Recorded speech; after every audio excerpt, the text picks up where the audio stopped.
여러분 안녕하십니까, 진성호입니다. 지금 서울중앙지검은 공무원 서해 피격 사건 그리고 북한 어부 강제 북송 사건을 수사 중입니다. 자, 그리고 어제 통일부가 강제 북송 사진을 10장 공개하면서 지금 국민들의 분노가 폭발하고 있습니다. 또 서해 피격 공무원과 관련된 자료를 국정원이 박지원 원장 지시로 삭제했다는 이유로 박지원을 고발했습니다. 자, 그런데 오늘 박지원 전 국정원장이 MBC 라디오에 출연했습니다. 그리고 아마도 방어를 위해서 발언을 한 것 같습니다. 그런데 이 발언을 들으면 문재인 전 대통령, 박지원 전 국정원장 묘한 관계가 드러납니다. 자, 이와 별도로 방금 전 중앙일보가 하태경 국민의힘 TF팀 위원장의 인터뷰를 단독 보도했는데, 이걸 보면 당시 국정원 직원들이 밤새 작성했다는 그 많은 자료들 제출하라고 하니까 없다고 했습니다. 누군가가 삭제했다는 의혹입니다. 아마도 메인 서버에는 남아있을 가능성이 높습니다. 서울중앙지검이 국정원 압수수색 카드를 만지작거리기 시작했습니다. 자, 문재인 전 대통령 그리고 박지원 전 국정원장, 한때는 전당대회에서 당대표를 놓고 피 터지게 싸우고 박빙의 승리를 한 게 문재인 전 대통령이었습니다. 이런 관계인데 국정원장에 박지원을 임명했습니다. 두 사람 사이에는 무슨 일이 벌어졌을까요? 진성호의 융단 폭격 시작합니다. 박지원 전 국정원장을 융단 폭격합니다. 방송에 앞서 아직 진성호 방송에 구독자가 아니신 분은 붉은색 구독 버튼 눌러주십시오. 더 좋은 방송으로 보답하겠습니다. 자, 박지원 전 원장이 방금 전 MBC 라디오 인터뷰에서 문재인 전 대통령은 저를 국정원장으로 임명한 뒤 2년간 어떤 인사 지시도 업무 지시도 없었다고 밝혔습니다. 자, 이 말이 맞다면 박지원의 단독 범행 의혹입니다. 그렇지만 이게 사실일까요? 자, 당시 청와대와 국정원, 국방부 등이 굉장히 긴밀하게 움직였습니다. 그리고 말이 자꾸 바뀝니다. 그런데 그 과정에 국방부, 군이 아니라 국정원의 정보가 이용됐을 가능성을 지금 국민의힘 측은 제기하고 있습니다. 그런데 박지원이 문재인은 지시하지 않았다, 내가 다 했다는 건지, 나도 안 했다는 건지, 우리는 아무도 안 했다, 우리는 억울하다는 건지, 이거 조사하면 다 나옵니다. 자, 박지원 전 원장은 오늘 MBC에 출연해서 완전히 원장 책임하에 하라고 했다. 국회에서 좀 뜯은 문제가 있어서 제게 하문하시기에 그건 대통령께서 아실 필요가 없다. 제가 보고드리면 정쟁 중심에 선다고 하니 원장님이 알아서 하세요라고 했다고 전했습니다. 그렇다고 해서 문재인 전 대통령이 이게 사실이라도 문제가 없을까요?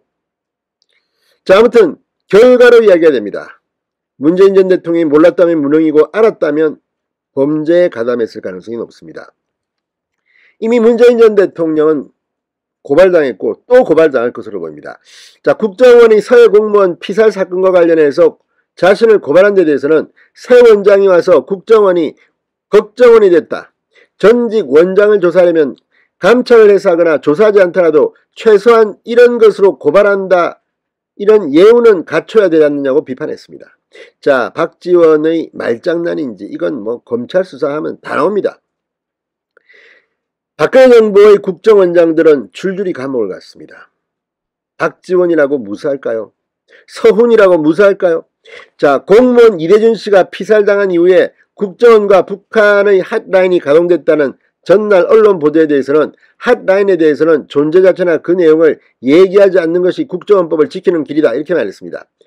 그런 사람이 국정원장 할 때 했던 말로 뭐 이거 공개되면 국회의원 뭐 이혼당한다는 말까지 하고 다녔습니까? 아무튼 박지원은 겉과 속이 다르다. 그리고 박지원의 많은 행동들은 상당히 정치이고 자기가 살기 위한 정치 고단수의 처세술이 아닌가, 그런 생각이 듭니다.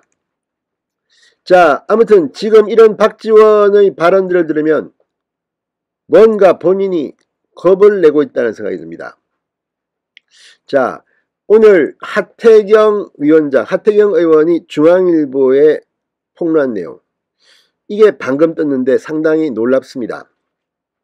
사건 당시 국정원이 만든 청와대용 보고서가 적어도 6일치는 삭제된 것으로 보인다. 자, 이렇게 대담하게 많은 분량을 삭제할 수 있었던 건 문재인 정부 자신들이 재집권할 것이라고 생각했기 때문이라고 말했습니다. 자, 이걸 보면 정말 이 사람들이 그런 생각을 했을 수 있다는 생각이 듭니다. 그러면서 국정원은 공무원이 숨진 2020년 9월 22일부터 28일까지 보고서 삭제를 계속한 것 같다. 자, 아무튼 이걸 보면 지금 누가 봐도 이상합니다. 이 국정원의 사건 발생 직후 4월간 청와대 보고서 등 관련 자료를 제출해달라고 했는데 없다고 하더라. 공무원이 숨진 시점이 2020년 9월 22일 밤 10시쯤이다. 당시 국정원 북한정보과 직원들이 북한군 교신 감청 자료를 확보하느라 밤샘을 했다. 감청 정보가 우리 측에 전달되려면 빨라도 그날 밤 10시 30분은 되어야 한다. 이어 이 정보의 녹취를 풀려면 자정 새벽 1시가 되어야 한다. 청와대에서 관계장관 대책회의를 연 시간이 딱 새벽 1시였다.